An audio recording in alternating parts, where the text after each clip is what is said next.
Mr. Moore? I'm waiting for the notification from Fred. Oh, I'm sorry. Okay. The Honorables, presiding judge and judges of the Court of Appeals of the state of North Carolina. Oh yes, oh yes, oh yes. The Court of Appeals is now in session. God save the state and this honorable court. Thank you very much, Mr. Clerk. Welcome everyone to this session of the North Carolina Court of Appeals. I'm Judge Wanda Bryant, your presiding judge for this afternoon session. Also on the panel are my colleagues, Judge Lucy Inman and Judge Toby Hampson. We are here virtually in this session because we are living in unprecedented times, and we have been doing our best to adapt to these uncertain times, actually since the spring. You all know that Chief Justice Beasley has entered several orders to allow our judicial system to proceed as fully as possible while not endangering the safety of parties, of counsel, or of court personnel. And one of those orders provides for the type of oral arguments that we're having right now, and that is to proceed on a virtual electronic platform. Counsel for both parties have agreed to use this platform today, and we're grateful to them for doing so, as we are to the rest of our court and staff. And for everyone, and counsel included, we haven't had much experience with this virtual technology. So if a technical glitch occurs, which it may, we all understand and will deal with that challenge. We do have IT people who stand by to help us. They have worked very hard to help make this happen and to try and ensure that nothing about this virtual format will compromise your ability to advocate for your clients and the ability of us as judges to hear and see your arguments. So with that said, counsel, are you ready to proceed? I am, Your Honors, if I may. Well, one other thing, let me announce, please, I'm sorry, that we do have one case for the calendar this afternoon. That's State of North Carolina versus Christopher Alexander. It is case number 19-847, and it's here on appeal from Yadkin County Superior Court. And with that, we will hear from counsel for the defendant appellant, Christopher Alexander. Good afternoon, judges. My name is Dan Dolan. I have an office in Chapel Hill, and I'm here today to talk with you a little bit about Christopher Isaac Alexander's case out of Yadkin County. I would like to reserve 4 minutes of my time for rebuttal. In June 2019, a little bit more than 1 year ago, the United States Supreme Court in Flowers versus Mississippi instructed every one of us that in the eyes of the Constitution, one racially discriminatory peremptory strike is one too many. Mr. Alexander is a black man. Mr. Alexander was tried and convicted before an all-white jury in Yadkin County. The prosecutor in that case peremptorily struck 100% of the prospective black jurors that were on the jury panel. There are two issues that have been raised in Mr. Alexander's appeal. The first one involves the prosecutor's unconstitutional peremptory strike of juror 11 and the trial court's failure to sustain Mr. Alexander's Batson objection to that unconstitutional strike. The second involves the trial court's erroneous imposition of court costs in each of the 4 judgments that were entered against Mr. Alexander. I'd like to address the Batson issue first, and I intend to spend the vast majority of my time on that issue unless the court has questions that occupy more time. Because race was a significant fact in the prosecutor's decision to exercise a peremptory strike of juror 11, and because the prosecutor's peremptory strike of juror 11 was motivated in substantial part by discriminatory intent, the trial court clearly erred by overruling Mr. Alexander's Batson objection to the prosecutor's use of the peremptory strike against juror 11. The state makes much ado about a waiver argument, and I'm going to address that briefly with this court. And the state argues that the Batson issue has been waived due to an inadequate record. They argue that the race of the jurors must be demonstrated, and I submit to the court that the findings of the trial court and the conclusions of the trial court and the statements of counsel adequately make that out, and make it very clear what the race of the jurors are. At trial, the prosecutor didn't challenge any of those findings. In fact, the prosecutor made arguments and didn't raise any issue with respect to the race of any of the jurors, and the trial court thereafter made its findings. At some point in this, I'm sorry, Your Honor. That's no problem. Just because I'll likely ask your colleague about this case. We talked a little bit about how the preservation issue, in light of our court's recent opinion in State v. Campbell. I know you addressed it a little bit in your supplemental briefing, but since I am going to give your colleague an opportunity to respond to State v. Campbell, I'd like to give you that same opportunity. Yes, Judge Hanson, and I think that your dissent in Campbell is rather poignant on this very issue. And I think what we have in this case is no dispute whatsoever. There's a complete absence of any dispute, which is the language that Bennett uses to describe whether there's been a waiver. And in Campbell, I think it's footnote 2, the majority talks about that the court in Bennett didn't give any specific, specific reasons on how to determine what facts were to be made and the specifics about that.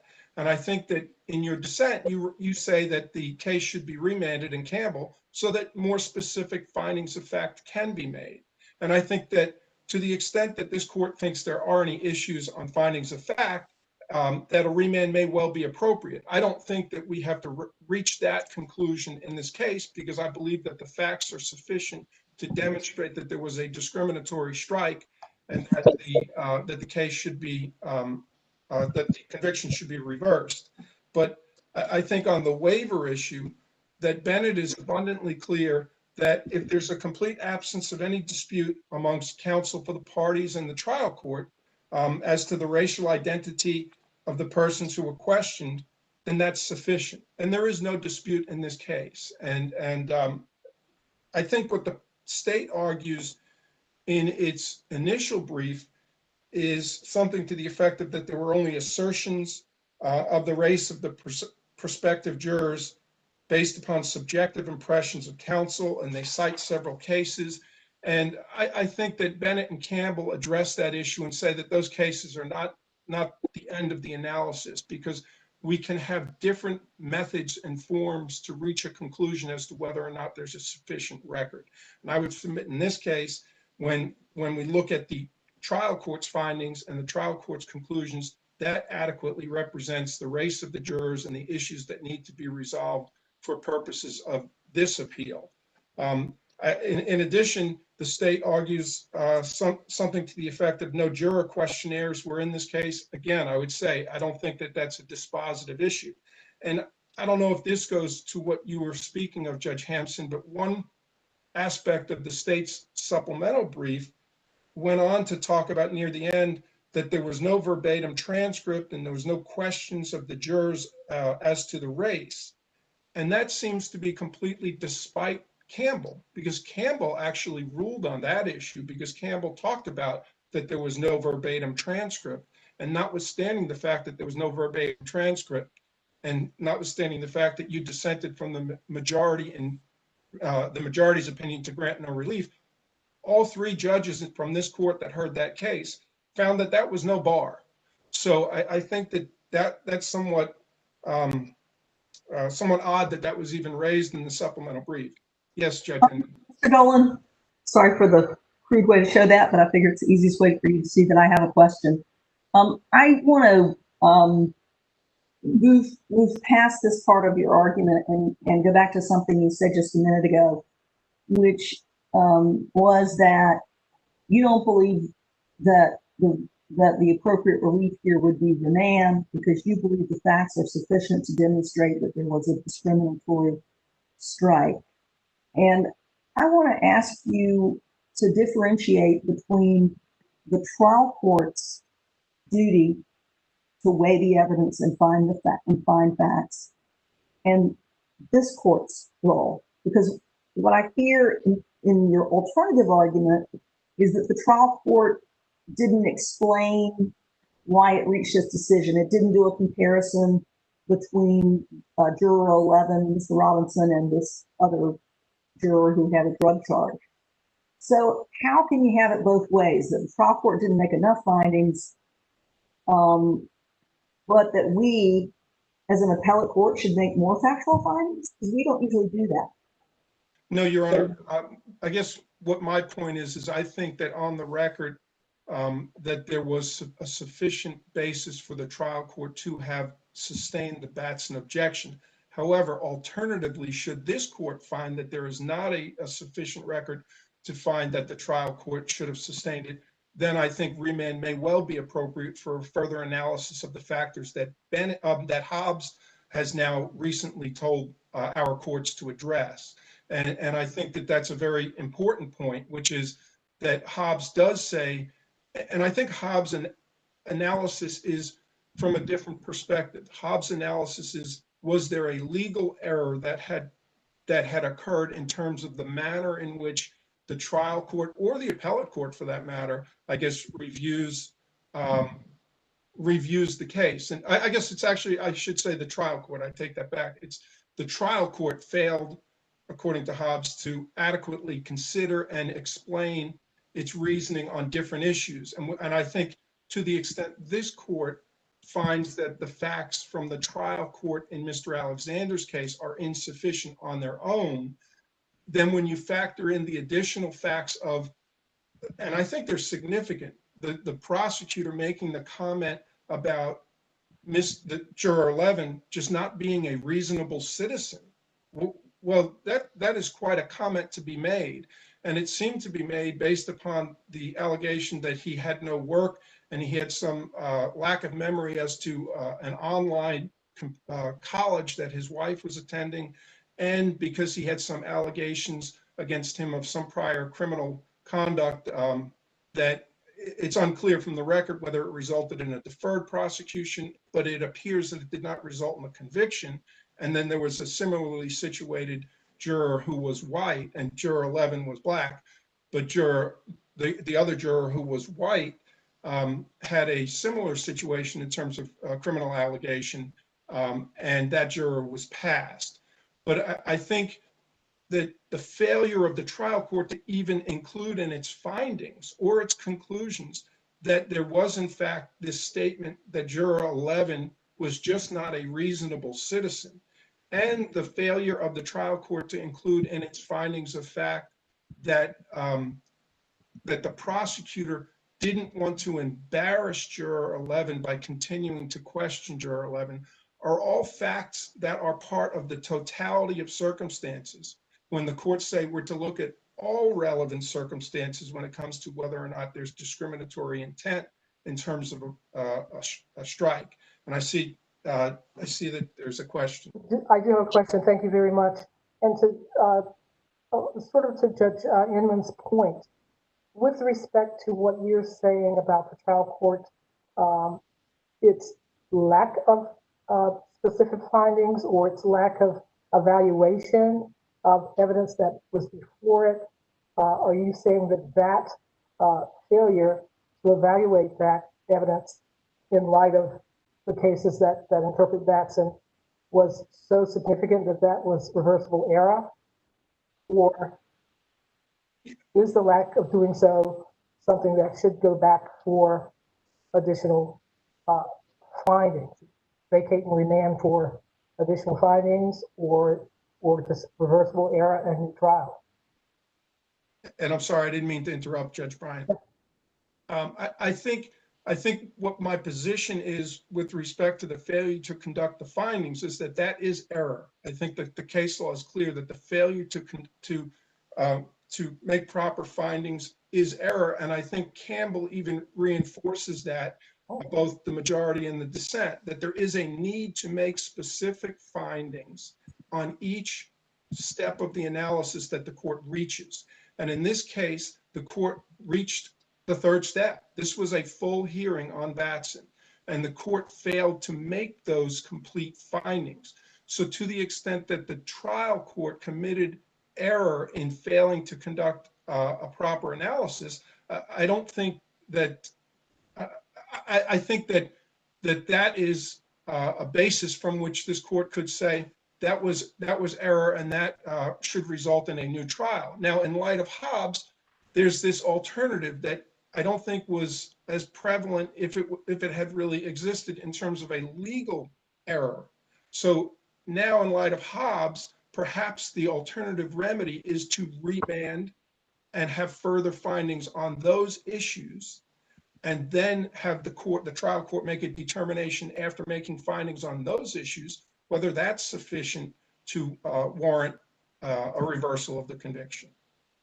Well, in terms of some of the facts, tell us, because I think you mentioned in your brief, why it is that a comment like that Juror 11 was just not a reasonable citizen. That obviously struck me very strongly. But then I think the trial court and perhaps the prosecutor also went on to say that he was not a reasonable citizen because he had no job and no idea what his wife was doing. And I think you're saying, and I think it could be reasonably interpreted if we were the trial court, that those kinds of statements might be a pretext as opposed to a real reason for not looking at someone as a proper juror.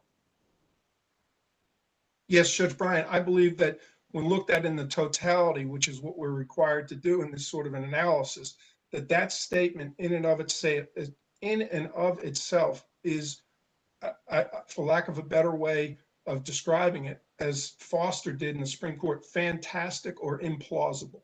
To use that phrase that somebody is not a reasonable citizen, basically. And I would tell the court, I think it's at page 17 of the transcript, I think the exact language was, so the gentleman struck me as someone who was just not a reasonable citizen. And the use of the word gentleman is particularly interesting when you're saying somebody is not a reasonable citizen. It seems as though the use of the word gentleman is to try to offset the, oh, you're not a reasonable citizen. And I think it has to be looked at in conjunction with, I didn't want to embarrass Mr. Alexander based upon his tone of voice and his answers about work. They all go to some sort of potential pretext for why are you using those words. You're not saying anything more specific about actual facts, but you're using vague terms, or you're making, in the reasonable citizen, you're making a fantastic remark. But if the prosecutor were so concerned about, he didn't want to embarrass Mr. Alexander, that doesn't make sense. His job as a prosecutor is to inquire about the jurors to determine if the juror is appropriate for the case. And if there's a question there, you inquire further and you ask additional questions. You don't say, I don't want to embarrass this person, therefore that's the end of it, because then you don't have the answers that you're looking for. And I think that even the U.S. Supreme Court in Flowers talks about the need to follow up on questioning if there is in fact some sort of an issue with the answers that are given by a particular juror.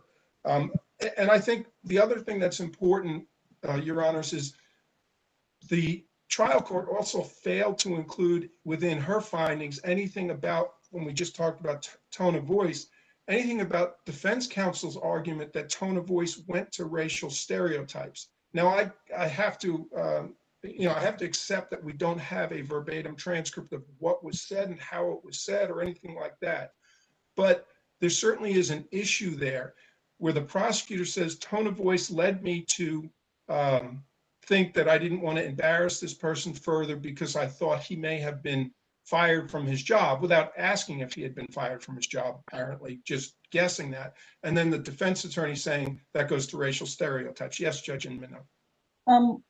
Even if we had a verbatim transcript in this case, we wouldn't be able to tell, would we, from that transcript, what the tone of Mr. Robinson's voice was? I agree. And I shouldn't have said the tone, but I guess I should have said there could have been discussion in terms of the tone. And so it could have been put in context of how the answer was given if there was a follow-up question. And I acknowledge that that's not available for us to look at and for you to look at. But I guess my point is, to the extent that there is at least a conflict there where defense counsel is saying that tone of voice goes to racial stereotypes, and the prosecutor was arguing, well, tone of voice was just relative to the circumstances and the way in which he talked about being fired. That's a significant fact, and it's a relevant circumstance that the court should have considered and should have provided some explanation of how it was weighed in the court's final analysis. So, I didn't see this anywhere in the transcript, and perhaps it's not a fair question, but the issues regarding tone of voice and the type of job and whether or not you seem to be a reasonable citizen, those kinds of comments that were directed toward juror number 11. Is there anything in the transcript, or well, I didn't see anything, but is there anything that you're aware of that these types of comments were made with respect to any other jurors that were peremptorily excused? Judge Bryan, I'm not aware of anything in the transcript that reflects that. And I will But say, it wasn't made with respect to the white juror that he was contrasted with. not that I saw in the transcript. What I would say, and this I think sort of buttresses the argument, at one point the trial court did mention that defense counsel said tone of voice or something along those lines, but didn't include anything in its findings or conclusions about it. Just made a mention that this comment was made. And that's a particularly important fact in a case when there's one black juror and that one black juror is struck. So I think that that's significant. And I think at one point I thought Judge Hampson had his hand up. I don't know if he has a question. well, I think actually Judge Inman may have as well. Okay, I didn't see that. I'm sorry. You can go first, Judge Hampson, please. Well, I guess sort of following up on this discussion, a lot of these failure to make findings seems to point more towards your alternative remedy of the remand for the trial court to be required to make these findings. And partly because so much of this is so subjective and very hard for us to review this on a cold record. I suspect, with peremptory challenges, I mean, the nature of a peremptory challenge is that you may not always be able to articulate a very specific reason. Sometimes it's based on your gut feelings as a litigator, as a trial lawyer. So how much should we defer to a trial court and the trial court's, in own experience and the trial court's observations in real time? I think our courts say that you do have to give deference and significant deference to the trial court's determinations. And I want to just correct something. I think I misspoke when I said that the trial court made findings on the issue of tone of voice as it related to racial stereotypes. I don't think the trial court made that finding. It was with respect to the comparison of the jurors. The trial court made a statement, but not a finding, that defense counsel had said something to the effect of that there was a white juror that was passed that had drug charges. But in terms of the deference given to the trial court, I do understand and I acknowledge that the courts require deference for the reasons I think that you just said, Judge Hampson. However, Hobbs instructs us that there needs to be that analysis so that we can determine if that deference should be afforded, substantial consideration, or if it was just a conclusory statement without really considering and evaluating all of the appropriate and relevant facts for a Batson issue. So what Batson, I'm sorry for interrupting, but isn't that what Batson is all about? Trying to determine when someone has peremptory challenges, which generally speaking, as Judge Hampson indicated, you can excuse someone for no reason at all. But my understanding of what Batson was trying to get at is that you can't just excuse every black juror and that peremptorily and say that's okay, because it's not. And the trial court then has to look at why was it that you did that, excuse them all, because you made a prima facie case, and then what your excuses are they Are they truly excuses that you can articulate properly and the trial court accepts, which in this case it did, or are they excuses that are pretext for something else? And I think, I mean, I know that's what Batson was trying to get at, and it's hard to do when you have a trial judge that's making the objective determination that we then have to review at this level. But isn't Batson trying to get at the discrimination that does exist in peremptory challenges to the extent that it can be shown on the record in the trial court?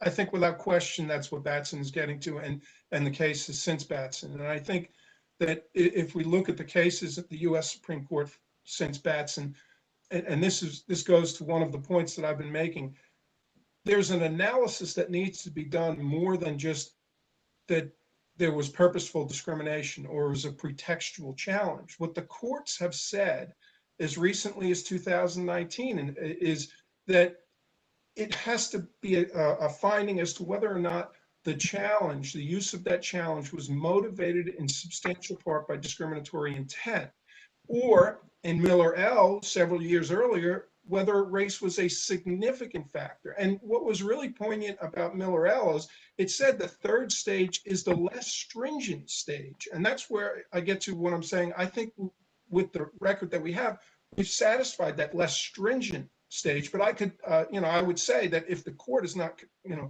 if the court doesn't think so, then the appropriate remedy is to remand for further consideration of the findings that were not included in the facts or the conclusions by the trial court in this case. But yes, I think, Judge Bryant, that's exactly what Batson is doing. It's trying to say what motivated this person to exercise a peremptory strike. Was it motivated by race? It's not a question of, and this is why I don't think the language purposeful discrimination is the appropriate standard, because that almost seems like you had every intention in the world to do something. It was purposeful. But that's not what the courts are saying. They're saying analyze it in terms of whether race was a significant factor and not the only factor. Was it a factor? And was that challenge motivated in substantial part by discriminatory intent? And I think that it's important. And none of those words appear anywhere in this trial court's findings or conclusions in terms of significant factor or motivated in substantial part by discriminatory intent. Yes, Judge Frank. I'll ask you another question, and I'll ask counsel for the state as well, if I can remember to do so. But you said a lot about the side-by-side comparisons, which is a type of analysis that needs to be conducted.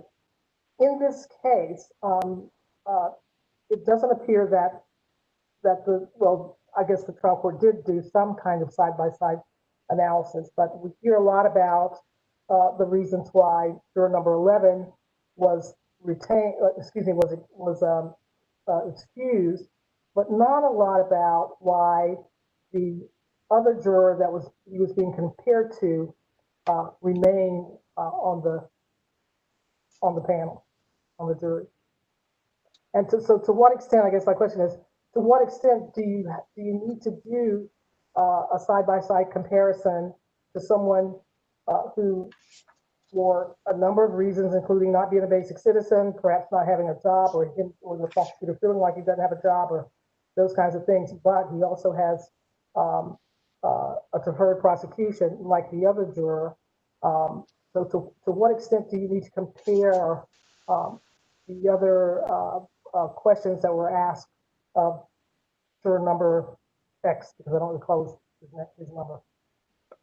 I think Hobbs has instructed us that that's one of the most important comparisons, and this trial record has no comparison. But I think what Hobbs says is that's very important, a direct comparative analysis amongst jurors that are similarly situated.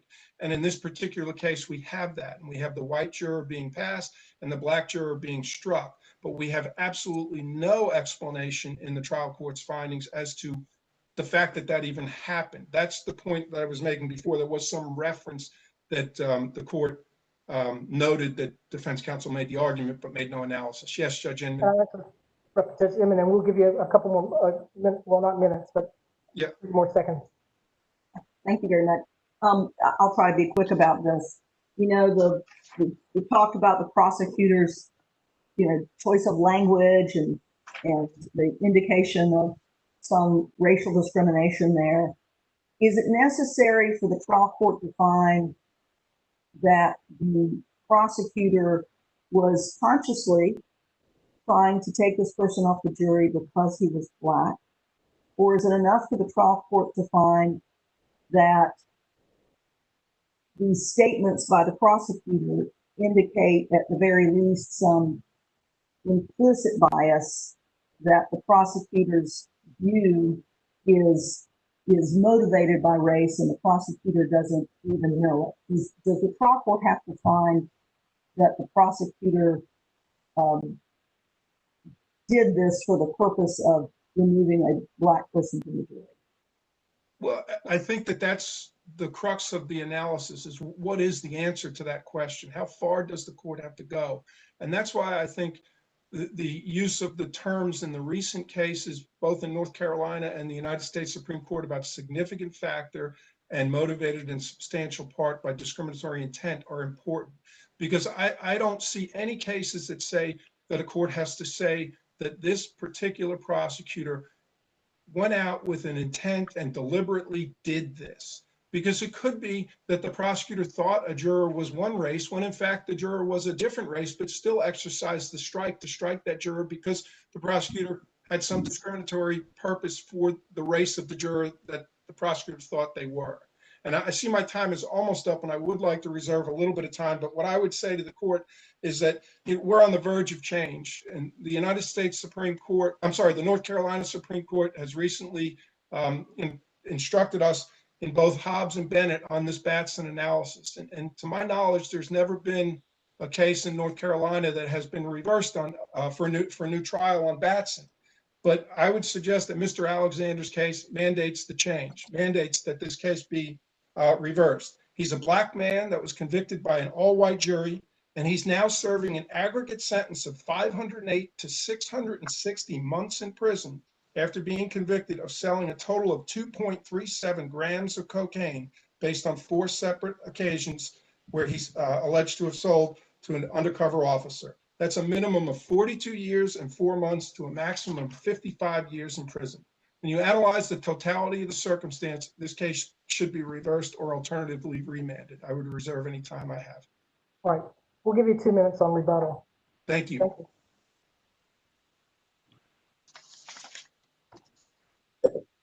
Right, next we'll hear from counsel for the state. Good afternoon, Your Honors. My name is Nick Sanders, and I'm an Assistant Attorney General with the North Carolina Department of Justice, and I represent the state in this matter. The ultimate issue in this case is whether the trial court committed clear error when it overruled defendant's Batson objection to the state's use of a peremptory challenge against juror number 11, Mr. Robinson. Now, as an initial matter, and for the reasons discussed in the state's appellee brief and its supplemental brief, the defendant has the burden to preserve a record that sets out both what the pertinent aspects of jury selection, including voir dire, and also the racial identities of all prospective jurors, both those accepted and those challenged. And the defendant has not met his burden in this case, and in doing so, he has waived this argument before this court. How do you However, stand with our court's decision recently in state camp? I'm sorry, Your Honor. On the preservation issue specifically, how do you square that with this court's recent decision in State v. Campbell, where a panel of this court held that essentially discussions amongst counsel and the trial court could serve to preserve these kinds of questions? Yes, Your Honor. I think there is a difference between this case and Campbell, because if you look to Campbell, what you had in that case is what this court called a narrative summary, basically where each side, both the defense counsel and the prosecutor and the trial court, essentially recreated what happened during jury selection because it was not transcribed verbatim. And what this court noted was that all the parties did so by agreement. However, if you look to this case at the record, the arguments between the counsel at the Batson hearing was not so much creating a narrative summary by agreement. There were, as you've heard throughout the counsel's argument, there are a lot of differences between the counsel's representations of what happened. So I think there is a difference between creating a narrative summary by agreement. Yes, Your Honor. Are you saying that the trial court's finding the fact that the defendant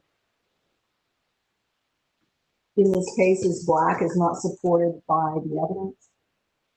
I'm not, Your Honor. What I would contend is that you have to read that in conjunction with the statement that it made at the beginning of its findings of facts when it said, before it started making any findings, the trial court stated, when I make these findings, all the racial identities as to all the jurors is based off of the assertions of counsel. So I think there's a difference between the trial court making a pure finding of fact on that, which the state acknowledges it did ultimately in its findings. However, I do think that has to be read in conjunction with that prefatory statement that it's relying in all its future findings solely on counsel's representations. So I do think there is a distinction in that. Did the prosecutor did not argue to the trial court that the other juror that Mr. Robinson, juror 11, was compared to, the state didn't argue that that other juror was not white, did it? No, Your Honor, there was no explicit dispute as to the defense counsel's assertions. That is correct. And the trial court found that juror 11 was the only black juror in the jury pool? That was the trial court. That's just not enough because everybody didn't fill out a questionnaire? No, Your Honor, and I think in Bennett, the Supreme Court clarified that juror self-identification through a questionnaire is not the only method through which to get the racial identities of the jurors. Bennett has settled that question. However, it did not, in doing so, it did not overrule its previous cases in Mitchell, Payne, and Brogdon that state that you have to have some other proper evidence of the racial identities of all of these prospective jurors. So I think there is something to be said here that the trial court did not make a pure finding of fact in conjunction with an agreement between the state and the defense counsel. What you have is the defense counsel making an assertion. It is true that the state did not explicitly dispute that assertion. And then you have the trial court making this prefatory finding almost that when I make all these future findings, I'm basing all the races of the potential jurors on defendant's arguments. So I think that separates this case from Bennett. But to answer your question directly, yes, that is true that after Bennett, juror self-identification is not the sole method through which to preserve a record on this issue. And Judge Hanson, to get back to your question about Campbell, again, I think there is a difference here between a narrative summary that was created by agreement and what we have, which is just the arguments of counsel, which I think are more akin to Shellman, where you have these parties, the state and the defense, essentially disputing what was said by the jurors. And I think that kind of leads to the alternative issue of that we don't have any document here that sets out what happened in jury selection as there was in Campbell. But kind of just briefly going back to that point, so I don't want to get just hung up on the preservation issues, but it strikes me on sort of the basic points. There was general agreement here between the trial court, the district attorney, the state, and the defense lawyer. In fact, as I read the transcript, as soon as the Batson challenge was first raised, the prosecutor essentially concedes the prima facie case and says, Your Honor, if you want me to just go ahead and launch into my non-discriminatory reasons for making these peremptory challenges, I'm happy to do that.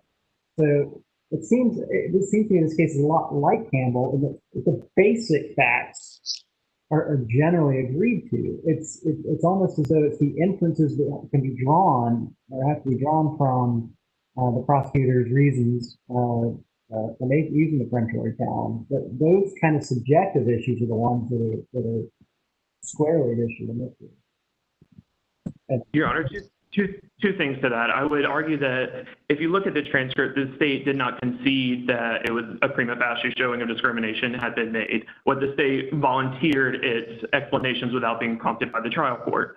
And I think you are correct. This is similar to Campbell. I don't think it's exactly the same, and that what we have here is just arguments of counsel that basically don't agree on a lot of what happened in jury selection. Whereas Campbell, this court could proceed because it had a minimally sufficient record, because you have this narrative summary in which all of the parties essentially agreed to what happened in jury selection. So I do think that is a distinction between this case and Campbell. And I think you are right. There is definitely a distinction between this case and Campbell, in that Campbell only dealt with the prima facie inquiry and never actually reaches the next two parts of the Batson inquiry. So I think I would agree with you on that. That there's definitely a distinction to be made in terms of the record that's laid out in light of that, in light of essentially different procedural postures. But can I say on that, Judge Hanson or Mr. Sanders, isn't that one of the most important things, the determination, first of all, of whether there's a prima facie case? And we certainly have that here. The trial court noted it. Certainly defense counsel raised it. And as Judge Hanson said, the prosecutor seemed to acknowledge that there was that case. And therefore, the rest of the trial, the rest of the colloquy, which was transcribed, was the determination of what the burden shifted to the prosecutor to show why it was that the rejection of that juror was not for racially discriminatory reasons. And I don't recall there being any really strong disagreement as to what was said by the juror and as to what was argued between the parties. So to that extent, I don't see how or why waiver should be an issue. Yes, Your Honor, and I apologize, the audio there cut out for a little bit, so I might not have heard the first part of your question, but I will try to answer based off of what I heard in the second part. And it seems that you're asking whether in the transcript, is there truly any dispute as to what Juror Robinson said during voir dire. Did I understand that right? That's part of it, yes. That's a significant part of it, yes. So I'll answer this, and then if you have a follow-up question, I'd be happy to answer that too. But I think if you look to the transcript, there are some disputes into what the counsel believed that Juror Robinson said. You have the state saying, going through Juror Robinson's unemployment history, the fact that he had been unemployed for a year, that how he discussed that suggested that he had been fired and that he was reluctant to talk about it. And then you have the defense counsel saying, well, I remember him saying he did have a job. So there's a distinction between that. And I think there is also some dispute about how the two jurors viewed their previous criminal allegations. The prosecutor stated that juror number 11 said that he had been treated fairly during his 1996 conditional discharge for simple possession of marijuana, whereas he did not get that same reaction from Juror Robinson. Yes, Your Honor. How is the prosecutor's comparison of the reactions that he got from the other juror and juror number 11, Mr. Robinson, any more concrete than talking about a tone of voice, or that this person just doesn't seem to be a reasonable citizen? Yes, Your Honor. I think when you look at these statements, both to how they felt about their criminal disposition, you have to look at it in context. So I believe that, hold on a second here. Well, the prosecutor said that, comparing to this other juror, that the other juror was clearly articulating a 1996 disposition and said he felt he had been treated fairly and implicitly admitted his guilt in that front. And I didn't get kind of the same reaction from Mr. Robinson. And then the state goes on to argue, we don't want to, I mean, he doesn't want to embarrass this other juror. Really, by not asking more questions, by not getting more than I get a feeling of this, isn't the prosecutor really preventing the inquiry that Batson applies? Well, Your Honor, I would first say that with respect to how both jurors felt about their criminal disposition, we don't know what follow-up questions were asked because the defendant never took advantage of a method to transcribe jury selection or create some narrative ceremony. So we don't know whether the prosecutor did follow up with either of these jurors and say, to kind of get a gauge of how they felt about their experience with the criminal justice system. And I think when you look at when the prosecutor was stating that this other juror stated that he felt he had been treated fairly, whereas he didn't get that same reaction from Mr. Robinson, I think that it's certainly reasonable and specific to the case to be tried as to how a potential juror feels about their experience with the criminal justice system on which they're now sitting on a juror, if that answers your question. But let me ask you something related to that, because the prosecutor stated that the other juror felt like he had been treated fairly, and then the defense attorney said in response that they both stated they felt like they'd been treated fairly. And that's the kind of thing I think as an appellate court, we would love to see the trial court resolve that, what seems to be perhaps an issue of fact that's not in dispute, but that's just a bit hazy. Did both of them say that they had been treated fairly by the criminal justice system? And if so, and they were talking about it in relation to what seems to be two types of deferred prosecutions. Yes, one involving child abuse, but even the prosecutor said that was not, that he thought the juror was, I guess, credible on that issue. That didn't bother him. That deferred prosecution in a child abuse case didn't bother him. But also the deferred prosecution in a drug case by the juror that was held on the jury, that apparently the comparison was such that he wasn't bothered by that. So how is it that I guess again looking at the side-by-side comparison, you've got two people who have been charged with crimes, admittedly, both thought they were treated fairly by the system, but the prosecutor doesn't get the same reaction from the black juror, and he gets what clearly on the transcript seems to indicate a negative reaction, that some of which I think he tries to articulate.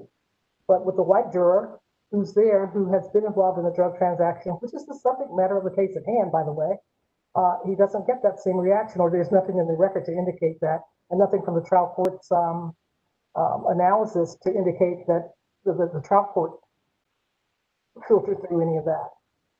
Yes, that's problematic to me, but go ahead. I think that has to be answered in two parts. First, regarding the trial court's findings, the trial court is certainly free to make findings as to everything discussed at the Batson inquiry and everything that preceded that. I think it's a different question as to whether they were required to do so and whether it's clear error not to do so.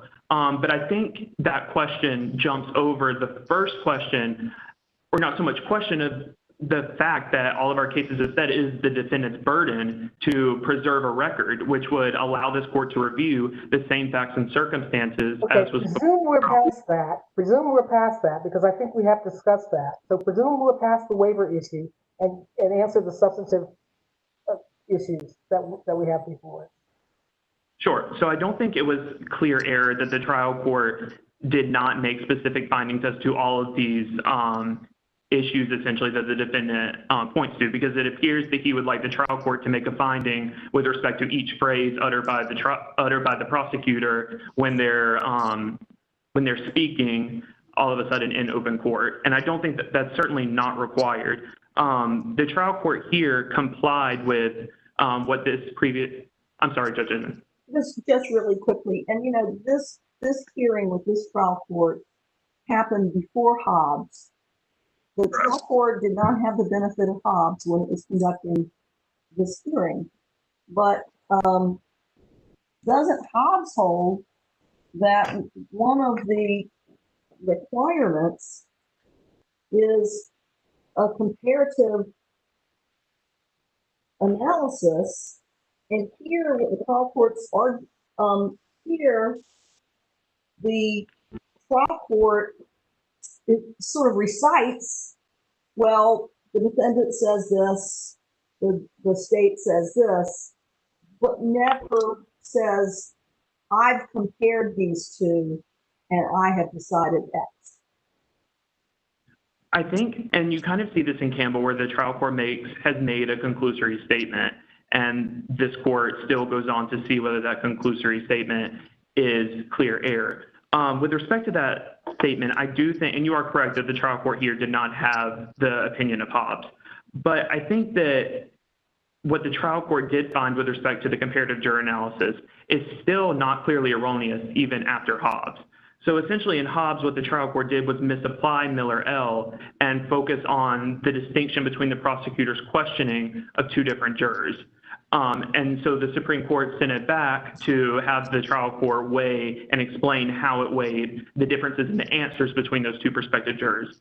I would argue here that the trial court did do that. They acknowledged the correct part of Miller-L to where you evaluate the stricken jurors' answers to these other jurors' answers. The trial court did do that. Whether it did it in a conclusory fashion, that is possible. But I don't think it's required to make, even after Hobbs, I think it's required to explain how it did so. And I think the trial court did do that. It might have been conclusory, it might have been shorthand, but the trial court was thinking critically about this. It examined the state's proffered reasons. It acknowledged that the defendant had argued that this other juror was allegedly similarly situated, but the trial court rejected that and found that it was not pretextual. I don't think Hobbs or Heaton or anything can be read to say that it is clear error when the trial court does not make more full findings of fact in that.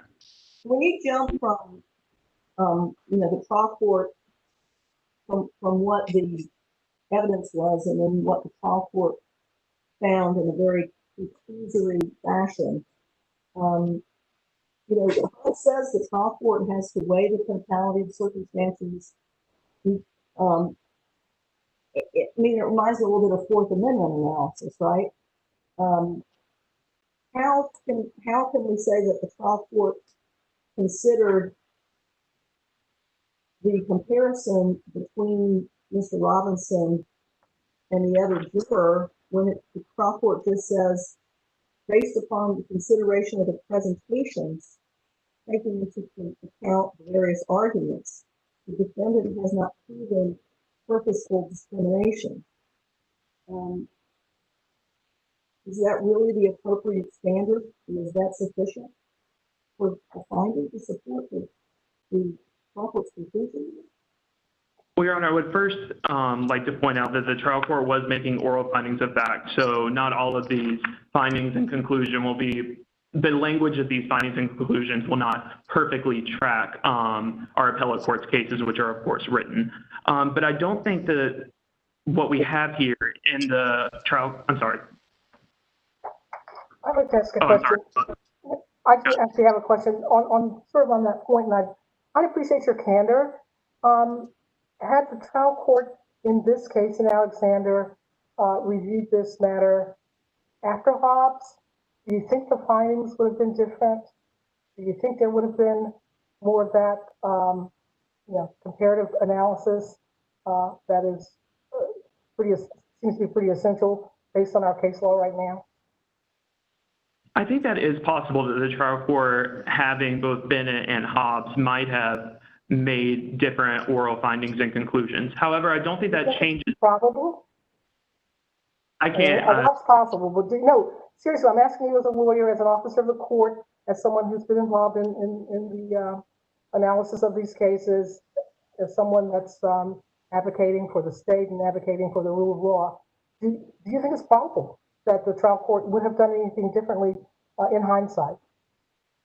I think it would have made more full findings of fact. I think that is true. Especially erring on the side of caution when it is likely that this case might go up on appeal. The trial court, we see this in a lot of cases, might hedge their bets and go ahead and create a more full record, especially when they know that there's a lot of change happening in this area. However, I don't think that changes the question in this case of whether the findings and conclusions that we do have, which were before Hobbs and Bennett, whether they were clearly erroneous. And I don't think that's the case. I think when you look at the trial court's findings and their conclusions, it shows that the trial court was thinking critically about this. It examined all of the facts and circumstances. It examined all of the state's race-neutral explanations. It examined the defendant's arguments that these reasons were pretextual, and it rejected that. So based on the findings and conclusions we have, we see the trial court working through this. Whether it did so, whether it could have done so more thoroughly, I don't think is the question is pertinent to the question of whether the findings and conclusions as they are in this case, whether those were clearly erroneous. Is it sufficient? You argue that it's sufficient. The trial court found also that the prosecutor had a racially sufficient, or had a racially, or of course, sufficient racially neutral basis for the exercise of the preemptory challenge as to that juror. If the trial court finds that the prosecutor had a racially neutral reason to peremptorily strike the juror, is that enough, or does the trial court have to find that the defendant has failed to show that race was a significant factor, or that race was a reason? In other words, if it's mixed, right? Is a racially neutral reason to strike enough to overcome a Batson challenge, even if we have other factual questions? And I hope I understand your question correctly. I think what the trial court has to do at this second step is evaluate all of the racially neutral reasons. It's certainly not enough for the trial court to offer one racially neutral reason, but then the prosecutor offer one racially neutral reason, but then the trial court finds that these other explanations given were pretextual and perhaps motivated in part by race. If that was the situation, that would certainly be impermissible. It's not permissible for a prosecutor to exercise a peremptory challenge on the basis of race. So I think what the trial court has to do at the second step is look at all of these explanations. It's not sufficient to look at one to see if it was race neutral. You have to look at all of them to see if they are race neutral. And if they are, if the state has met that second step, then the trial court proceeds to the third step to see whether those reasons were pretextual, and that's when the trial court applies the standard that Flowers and other cases have indicated, that to see whether the defendant has proven purposeful discrimination, or in that the state was motivated in substantial part by race. And I hope that answers your question. I think that does. I guess what I'm trying to square is, on the one hand, you're saying these conclusory findings are enough. It's totality of circumstances, but really you don't have to require, every finding. On the other hand, you're saying that, the trial court really has to is looking at all the racially neutral reasons that are offered enough. If the court ignores the arguments by the defendant about where those racially neutral reasons, for example, don't really have any application. Yes, Your Honor, and I think that is, sorry. No, go ahead. And I think that is two different questions of whether the trial court did examine all of the relevant facts and circumstances. And then there's this second question where we look at the findings and the conclusions. And I think putting it in the context of this case, as you walk through the trial court's findings and conclusions, you see that the trial court is conducting the appropriate analysis and weighing the appropriate circumstances as it walks through the Batson framework. And then there's this other question of whether the findings that the trial court made after doing so, whether those are sufficient, and whether the trial court's ultimate determination was clear error. And I would contend in this case, you see that the trial court is weighing all of the facts and the circumstances. It walks through all of the race-neutral explanations that the prosecutor gave the trial court. And I know that there was some issue. The defendant now points to certain phrases like reasonable citizen and didn't want to embarrass. Those weren't argued to the trial court that those were pretextual. And I would contend they're not pretextual. However, it's curious to argue that the trial court erred by not making a finding on evidence that was not in dispute at the time of the hearing. And would you argue that really those arguments are not appropriate for the appellate court to address in the first instance because they weren't presented to the trial court? And yes, Your Honor, and I think that's certainly true in the context of Batson, because in Batson we have this unique standard of review that we've adopted from the federal courts of clear error, and we afford so much deference to the trial court because they're the ones viewing the demeanor of counsel who's making this argument as to why he or she exercised the peremptory challenge.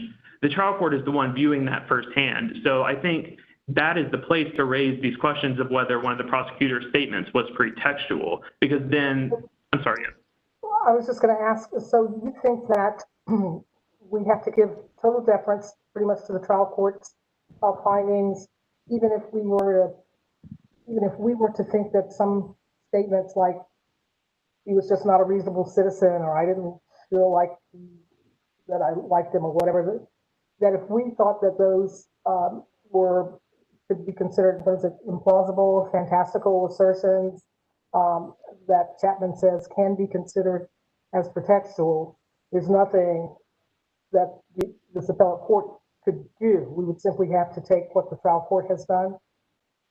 There's no sua sponte review of what's in the record by us to determine whether or not we think that phrase, for example, is something that could be considered pretextual under one of our federal cases. Your Honor, I think there is deference given to the trial court. However, that does not always mean that the trial court cannot commit error. It can do so if it is clear error. I think the trouble is with what Judge Inman was alluding to in her question is to the fact that we never gave the trial court an opportunity to review this.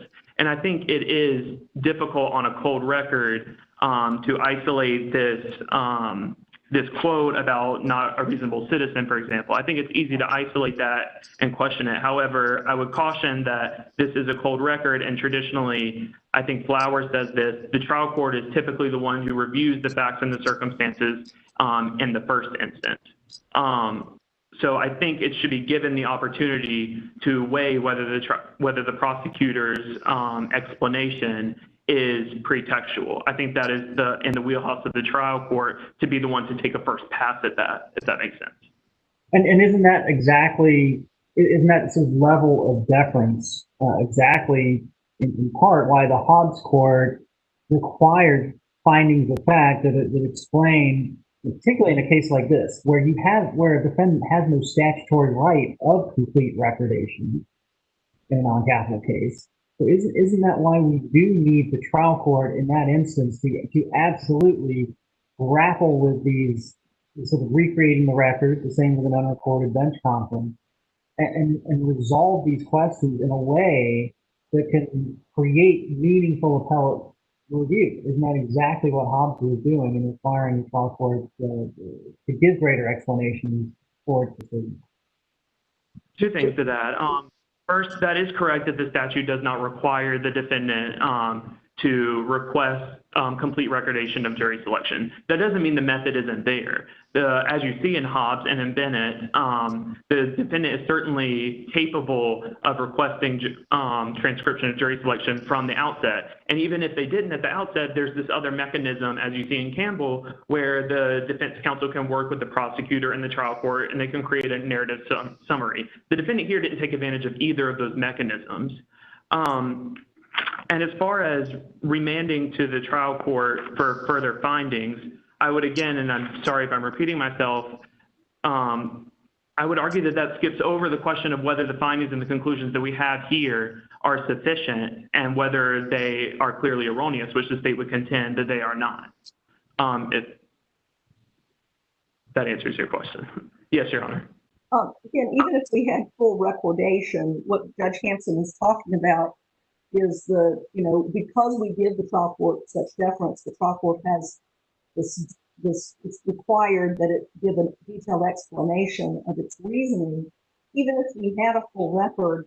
And again, this trial judge was hearing this case before Hobbs, but we heard what the trial court's reasoning was, and the defendant is arguing that it's not anything that you could find in a transcript because it's what's going on in the head of the trial court. And if the trial court isn't explaining it, then we can't make a meaningful review. And I guess following that is, if this court were to remand this case, what does the evidence look like? What does that hearing look like if this matter is remanded in terms of what evidence the trial court would consider? Yes, Your Honor, and two parts to that. First, on remand, I believe, I don't know if it was briefed in this case, but there is a case, Sanders, where the appellate court kind of talks about we don't have recordation of jury selection in this case. And when remand, a remand would essentially be useless because this has taken place X amount of time afterwards, and could you even recreate that at this point? So I think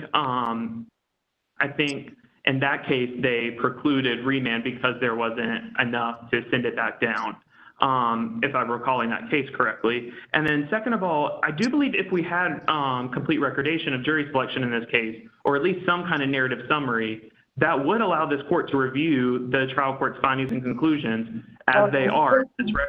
You're kind of out of time, but if you would respond directly to Judge Inman's questions, because you're going through something you've already said.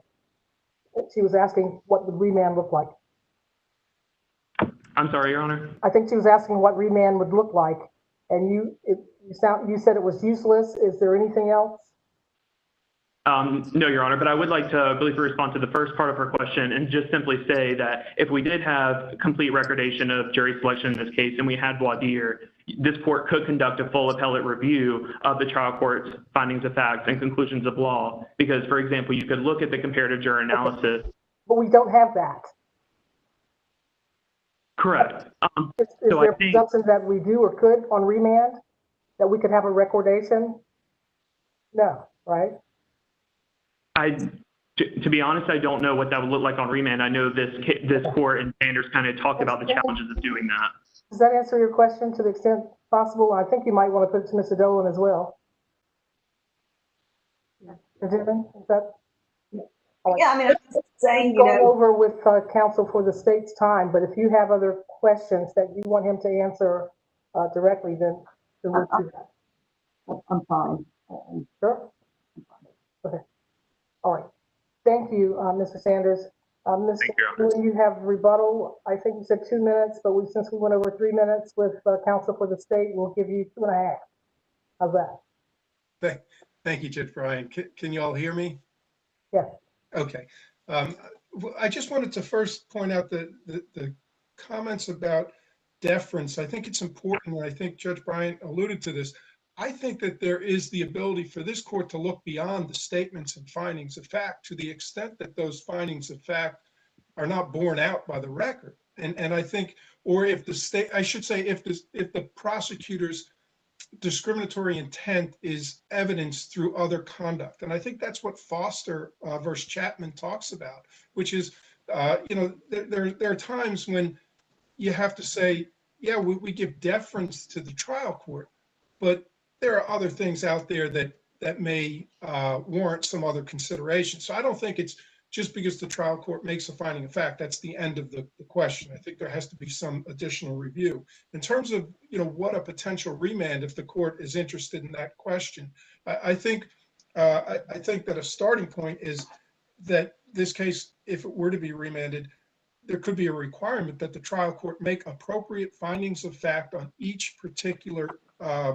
step in the analysis, and that the court make appropriate and total conclusions of law on each of the steps of the analysis, and conduct a proper analysis under the proper standard of review. And once we have those findings and conclusions and standard and analysis, I mean, that's exactly what Hobbs says. It requires the trial court to consider any evidence that raises an inference of discrimination. The findings in this court don't do that. Based upon what I argued in my initial argument, those facts are not anywhere to be found. The comparative analysis is nowhere to be found. And those certainly raise an inference of discrimination. It doesn't necessarily mean that it was, but it certainly raises an inference. And I would suggest that it does, in the end, under a totality of the circumstances analysis, show that race was a significant factor, or that the strike was motivated in substantial part by discriminatory intent. So I think that at one point the state argued in its argument that we would be asking, the defense would be asking for a finding on every single fact. Well, what Hobbs requires is a finding on any facts that are relevant to discrimination. So there certainly are facts here that there weren't findings on that are relevant to discrimination. So I think that certainly is a starting point for a hearing if there were a remand. If there are no questions that the court has, I would just say I'm sorry, Judge Inman, do you have a question?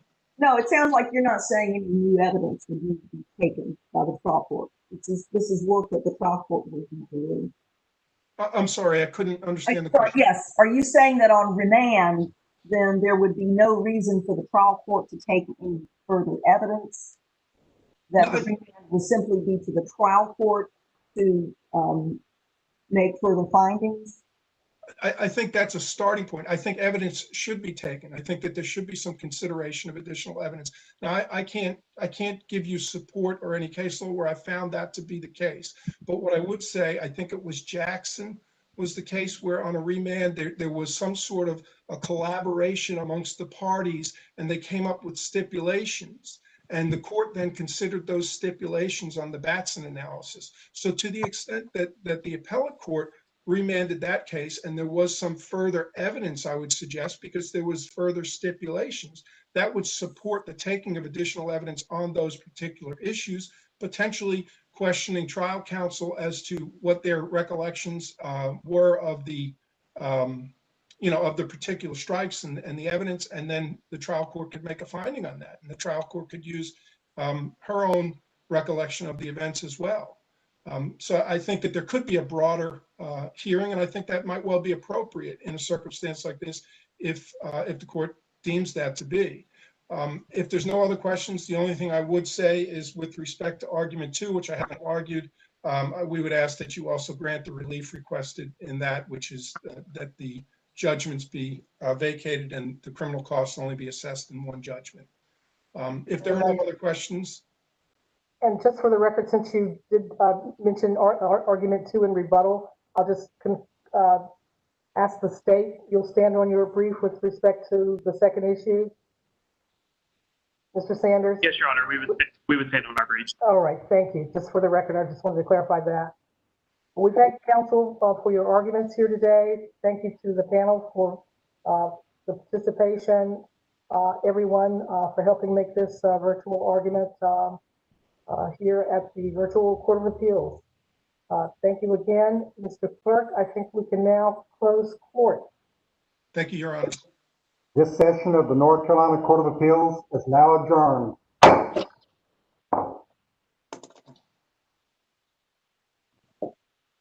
Thanks again, everyone. Thank you, Your Honors. Thank you. The panel, oh, I'll wait.